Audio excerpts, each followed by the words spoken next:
Bonsoir à tous, vous êtes sur ETV Guadeloupe, soyez les bienvenus dans cette édition. L'Agence régionale de santé nous met en garde. Un individu se revendiquant comme agent de l'ARS s'est présenté dernièrement chez un habitant de Baïf pour un contrôle anti-moustique et avait réclamé la somme de 50 €. Il s'agit bien évidemment d'une arnaque. L'ARS rappelle donc que les agents de lutte antivectorielle de l'ARS sont chargés de la prévention des maladies humaines transmises par les moustiques. Ils effectuent également des opérations de contrôle et de destruction ou de traitement des lieux de reproduction des moustiques, des interventions totalement gratuites. L'ensemble de ces agents est muni d'un badge et d'une carte professionnelle. Soyez donc vigilants. Maintenir le lien intergénérationnel, c'est l'objectif des stagiaires de l'école régionale de la deuxième chance. Ceux dont on parle ce soir sont actuellement en formation des métiers de l'horticulture et ils ont décidé de renouer le lien intergénérationnel en organisant une distribution de paniers de fruits et légumes issus de la production locale à destination de nos aînés. L'opération s'est déroulée ce jeudi à la mairie d'Anse-Bertrand. Les paniers de bienveillance, c'était le nom de l'opération. Images et interviews signé Sarah Varny pour ETV Guadeloupe. Un paquet de canne, pas de canne, un paquet de fruits, un chou, une mangue, et un concombre, et des fruits, une patate, des gombo, et tout est fait à une papaye, et puis des poivrons. Je trouve que c'est très bien parce que je suis passée par cette voie-là. Je suis passée par l'école agricole, j'ai fait une formation dans l'école agricole. Et mes parents étaient des agriculteurs. Alors je trouve que c'est très très bien de leur part au lieu de traîner dans la rue. C'est très bien. Je suis très fière. Avant, je ne savais pas faire ça du tout. Et j'ai vu que j'ai pu apprendre. Et voilà, je suis arrivée. À chaque fois qu'on parle des jeunes, ce n'est pas tout le temps pour dire que du positif, c'est plus des choses négatives. Alors là, on pourrait dire, voilà, les jeunes ont fait quelque chose pour les personnes âgées. Et là, c'est encore mieux, c'est pour notre commune aussi qu'on l'a fait. On parle éducation toujours. Guadeloupe Formation propose de nouvelles formations dans les secteurs du numérique, de l'agroalimentaire, le bâtiment, le tourisme, disponible sur l'ensemble du territoire, du Moule, Vieux Habitants en passant par Marie-Galante.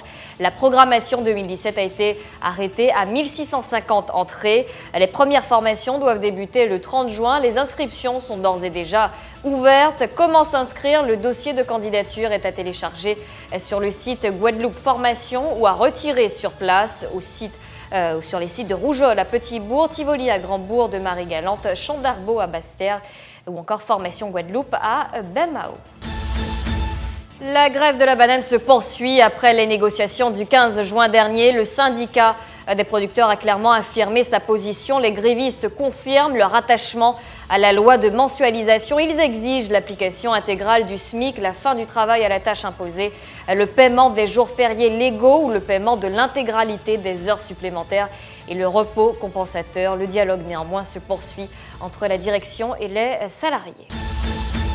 Le 67e Tour cycliste de la Guadeloupe a été dévoilé par le Comité international de Guadeloupe. 1269 km sont au programme avec 9 étapes. Les équipes invitées ne sont pas encore connues. Rappelons le vainqueur de l'an dernier, Damien Monnier de Bridgestone encore. L'édition 2017 va débuter le vendredi 28 juillet avec le prologue, un contre-la-montre individuel de 2 km à Pointe-à-Pitre.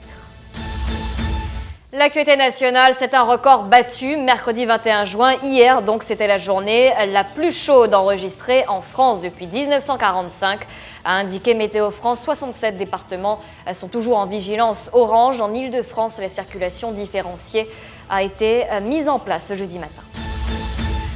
L'invité de ce jeudi, il est auteur, comédien, metteur en scène et réalisateur. C'est un Breton qui connaît bien la Guadeloupe et que vous avez déjà eu l'occasion de voir dans la série Domino. Il est venu sur le plateau de TV Guadeloupe nous parler de la pièce de théâtre Mascarade. Bonsoir à vous, Laurent Tanguy. Bonsoir. Pourquoi Mascarade entre parenthèses?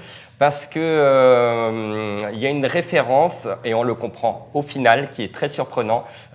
Pourquoi on parle de mascara, le maquillage mascara, Ouais. et pourquoi finalement mascara 2, on le comprend au final. Le spectateur va le comprendre. D'accord, à la donc c'est fin. quelque chose que vous allez dévoiler au cours du spectacle. Est-ce Exactement. que ce soir, justement, le public va assister à une ou plusieurs mascarades? Est-ce qu'on peut le dire comme Ce ça? sera plutôt une mascarade, Oui. une mascarade globale certainement. Et mais ce sera vraiment, en fait, j'ai voulu créer dans cette pièce quelque chose que j'aime bien dans les films, c'est-à-dire un huis clos, un petit peu oppressant, où on tient le spectateur en haleine du début jusqu'à la fin, Ouais. et où il y a un final très très surprenant. Mais au final, on parle de quoi? J'ai cru comprendre qu'il y avait du jeu, des surprises, du suspense. Exactement. Est-ce que vous pouvez, sans spolier évidemment, Oui, oui. nous en dire un petit peu plus? Eh bien, l'histoire commence, c'est 4 personnes qui ont rendez-vous dans un bureau de grande société et ils ne savent pas pourquoi ils ont été convoqués, tous les 4.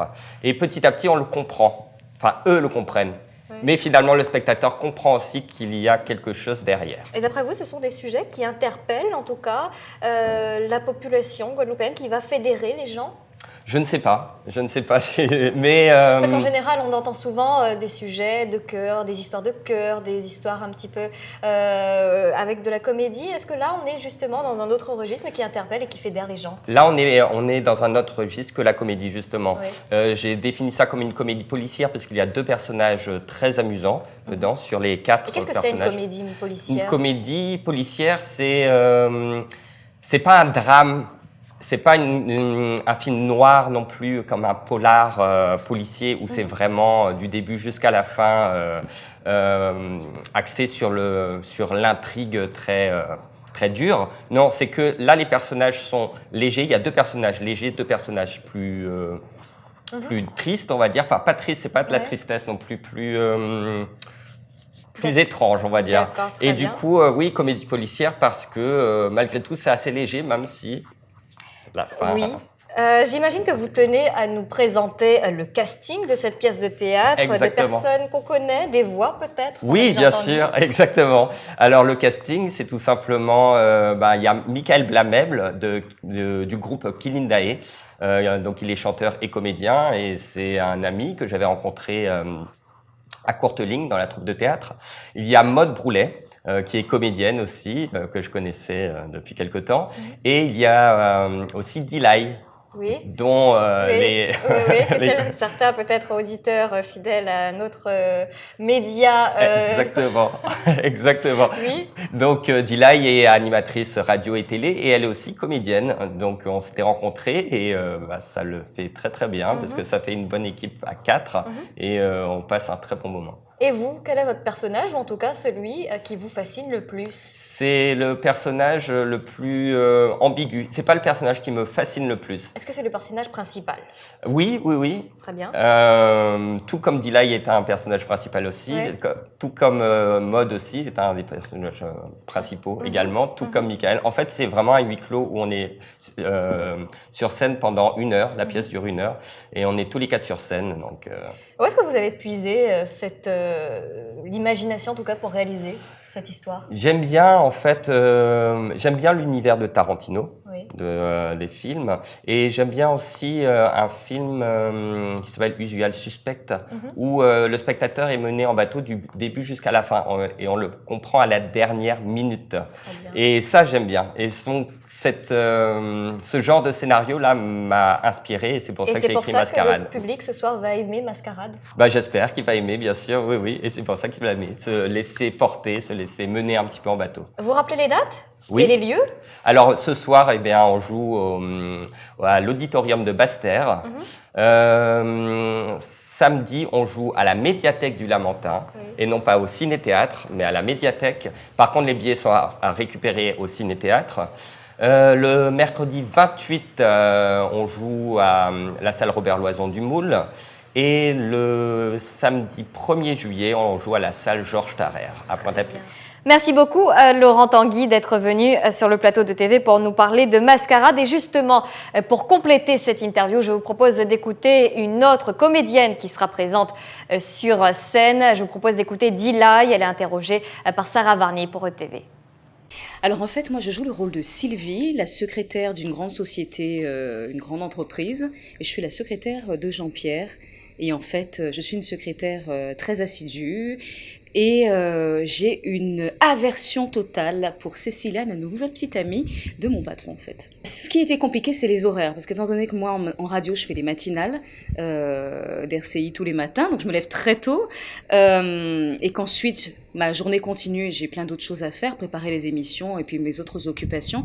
C'est vrai que j'ai très peu de temps pour dormir, donc apprendre 50 pages de texte, ça n'a pas toujours été facile puisque le cerveau est fatigué, mais on a réussi, c'est l'essentiel, et on a du coup on a une très belle troupe, une très belle pièce également, et c'est un beau challenge. Voilà, c'est la fin de cette édition. Merci à vous de nous avoir suivis. Je vous dis à demain pour la dernière de la semaine. Je vous souhaite de passer une excellente soirée avec ETV et je vous remercie de votre fidélité.